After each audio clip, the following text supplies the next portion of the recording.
Hello and welcome to this week's edition of Tax in 10 with me, Rachel de Souza, and Andrew Robbins.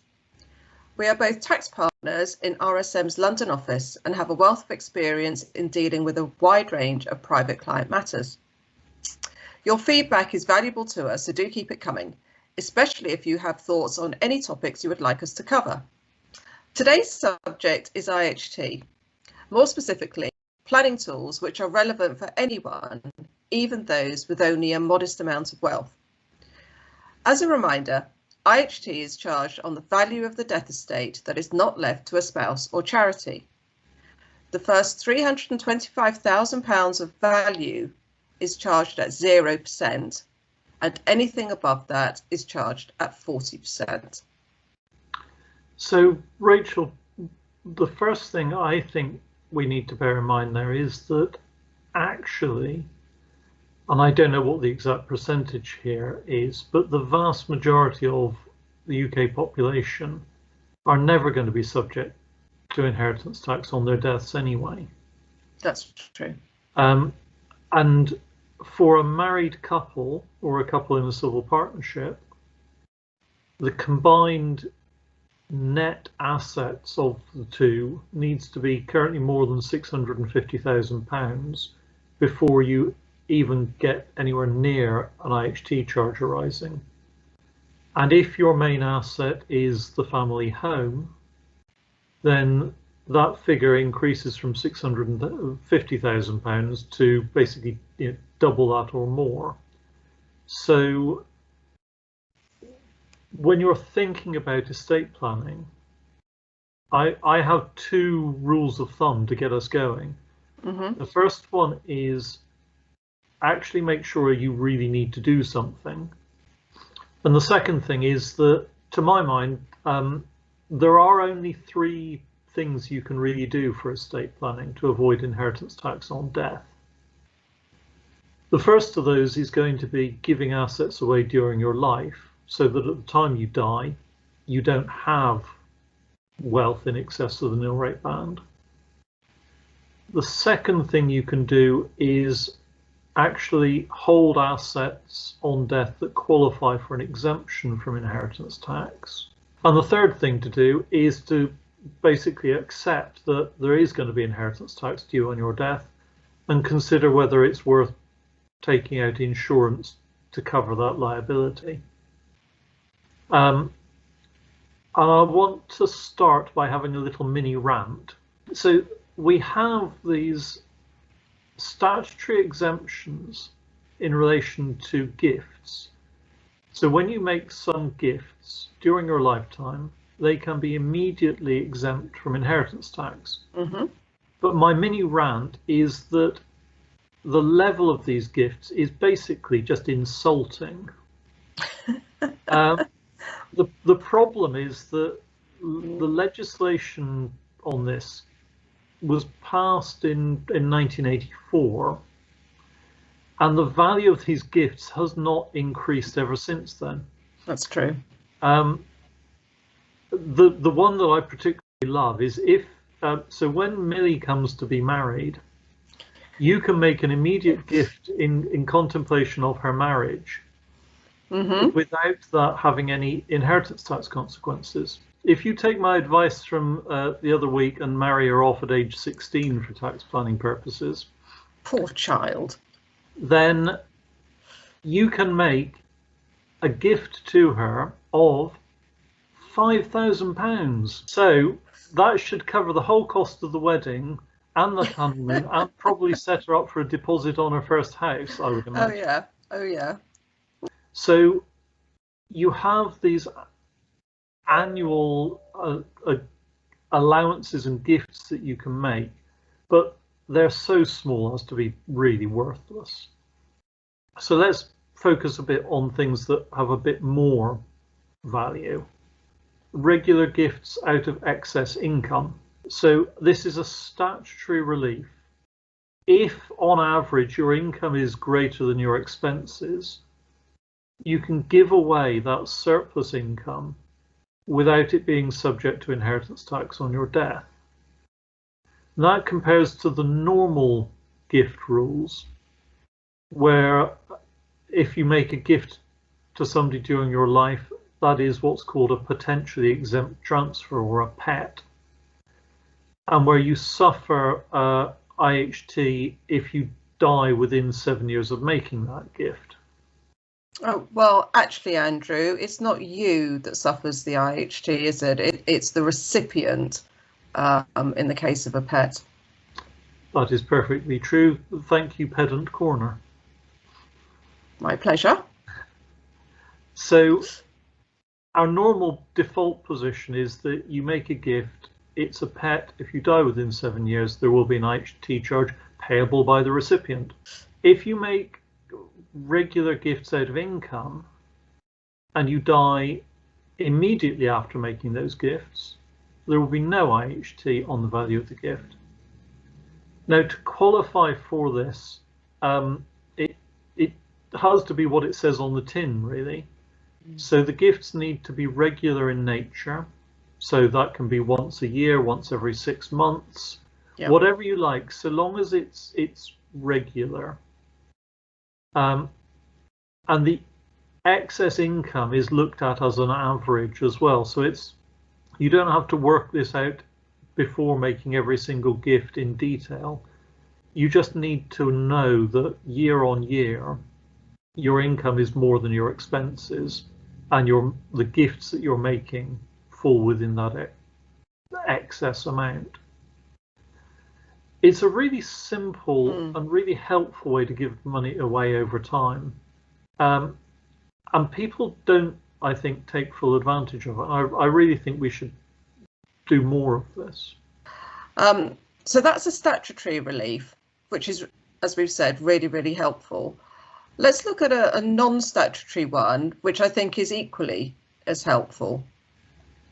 I'm going to refer to it as a product, for want of a better name, but it goes by the name of a discounted gift trust. It is a trust. It is a trust arrangement, and typically here we're looking at the settlor being somebody in, let's say, their 60s. So we are focused here on the older generation, and somebody with, say, a life expectancy of another 20 years. So this person will settle a capital sum into that trust, but the settlement is made in return for a fixed annual income. And then, because the amount that's settled is subject to this income stream, the value of the gift for IHT purposes is discounted. In other words, it's not the value of the gift itself. We deduct the value of that income stream. Let's say I have a life expectancy of 20 years, and I set up a trust which is to provide me with an income of £10,000 per annum for life. The expected value of that income stream to me is going to be £10,000 times 20 years, my life expectancy. So in other words, £200,000. Remember though, I've also got my nil rate band, which currently is £325,000. So I can make a gift to the trust of 325 plus 200, in other words, £525,000. And the loss to my estate for IHT purposes is only £325,000. And that's because I actually expecting to get back the £200,000 via the income stream. So where the figures work in that way, there is no IHT upfront cost on putting the value into the trust, because what I'm giving away is £325,000, and this is covered by my nil rate band. Now, the right to that income is obviously going to cease when I die, but let's assume, just for illustrative purposes, that I make this trust, I put the full 525,000 in, and lo and behold, the following day I get run over by that proverbial bus. So my family end up with a trust that has £525,000 in it, and the full amount of that 525,000 is not actually taxed on my death. So So that's actually really neat. I mean, there are some practical points, I think, in there. The first of which is you've got to receive, in your example, that 10,000 a year for life, which is taxed as income. Yeah. And so whether you need it or not, you're going to have to keep taking that money out. Now, a decent wealth planner can take account of that, and as part of your overall sort of planning as to how you're going to be funded through your retirement, let's say, you would arrange so that, I don't know, you receive less money in pension payments every year because you're getting your 10,000 a year out of your trust as income. Yeah. So you need to be aware of it, but I don't think it's a disaster by any means. You also need to make sure there's enough money left in the trust to actually generate or cover that 10,000 a year. And I think as a result, in reality, usually this sort of product is, I mean, it tends to be done by insurance companies and absolutely arranged by IFAs and wealth planners. As a result, there are lots of these out there. They know what they're doing. A good, competent advisor is going to be able to set you up on this in an appropriate manner. Insurance is really worth looking at. It's not something that we as tax advisors necessarily go to as a first choice. But there are times when actually the simplest and cheapest solution to estate planning is to do nothing but take out a suitable insurance policy. There are different flavors. There are different ways to approach it depending on your circumstances. And the idea is generally that when you die, the policy pays out to your heirs, which provides them with the funds they need to pay the IHT on your death. Again, there are ways to do that. So often the policy is written in trust, which means that the proceeds go into a trust.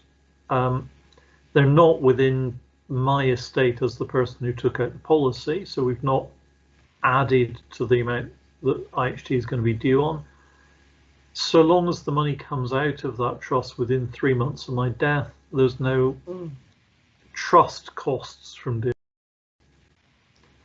And it gives you flexibility, money in your pocket at the time you need it to pay the liability, which can make life a lot easier for the family when it comes to having to meet the IHT costs. And I think it's really worth considering. Yeah, I agree with that. I would just finish all of this with one question for you, Rachel, which is, we all know famously that the only two certainties in life are death and taxes. Yes. So how do insurance companies actually make money by selling life insurance when they know you're going to die? I'm afraid, Andrew, that's a question well beyond my intellect. We'll have to leave that for somebody else to answer. Right, at the end of our discussion on inheritance tax, I've actually got a relevant recommendation for everyone this week. I'm a member of a book club, and this is a great thing to do. You get to read things which you otherwise wouldn't pick up. Anyway, this month our book is called Mum and Dad, and it's by Joanna Trollope. And the book is all about sibling resentment and rivalry, which erupts following his stroke, as their children have the eye on the family business, which is their inheritance. Now, I haven't finished it yet, but I'm really enjoying it. And it just strikes me that actually it's a situation that we see often with families. And whilst this book is a really good read, I'm sure a lot of the people listening as well will recognise clients that they have had to advise in the way that this book is portraying them. So you can treat it as homework. I can treat it as homework, but good fun homework. Wonderful. Well, anyway, thank you everyone for listening. That's the end of the podcast for today. As always, please do let us have your comments and feedback. We really, really do value them. we can be contacted at rachel.d'souza@rsmuk.com or andrew.robbins@rsmuk.com. Thanks very much. Bye, everybody.